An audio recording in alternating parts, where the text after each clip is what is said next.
oo ilaahay ugu og yahay oo aan ku dambaabin maanta waxaan goob joog u ahay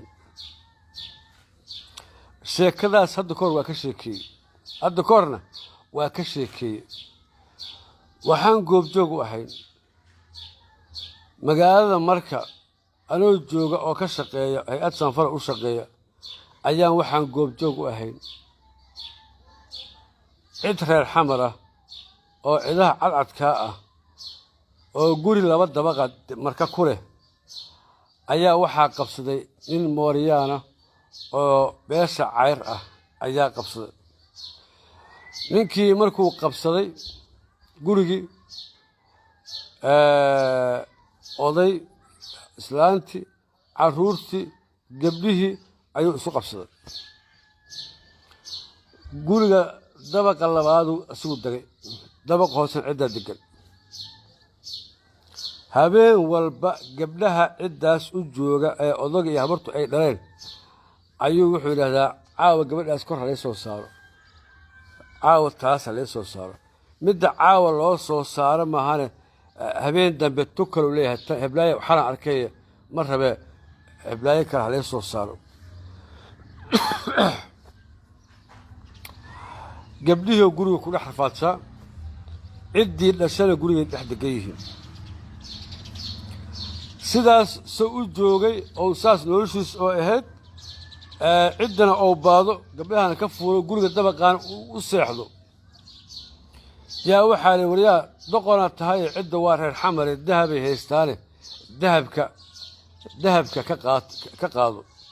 habeenkii daba qorigiisu soo qaatay ciddii safuu gashay wuxuu yidhi dahabka aad haysaan keena gasaca caana niidada lagu keeno gasaca caanaha niidada ama caana koostaa lagu keeno midka nuskiilada ah oo rubaca kan rubaca ah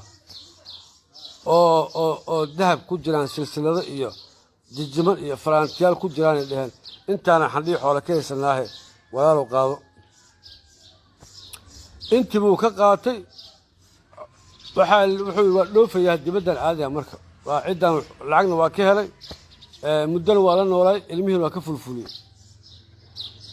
waa gasii caana boraha muusow ninkii wixiisow jajabsaday waa ka dhoofiyey nin kale oo isla beesha cayra laakiin laba lafood kale ah ayaa gurigii asla qabsaday oo sida kii uu yeeli jiray yeelay sida kii uu yeeli jiray asla yeelay kii sacuudiga inta aaday waa xoolo xaaraan ahe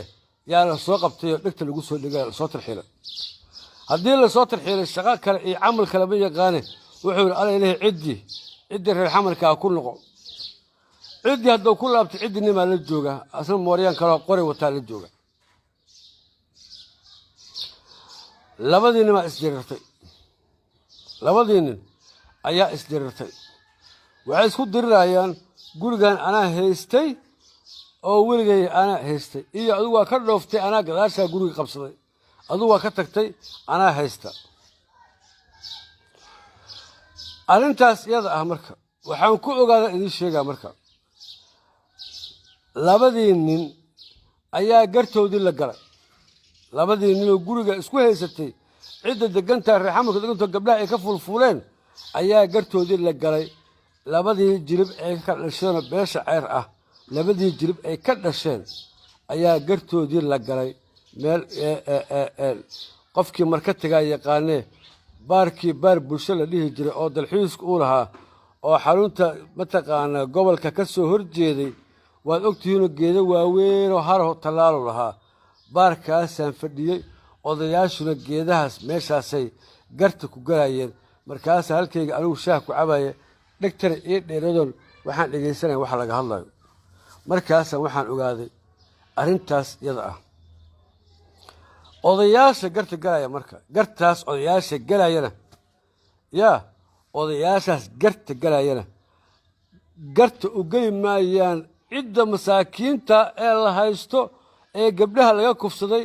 ee dahabka laga qaatay laga hadli maayo waxay ka hadlayaan hebelaa guriga shalay joogi jiray iyo hebloobaa joogi jiray iyo hebel baa gar daran oo maxaa keenay wuu ka tagay maxaa keenay iyo hebel baa mataqaan ilaaha idinku dhaashay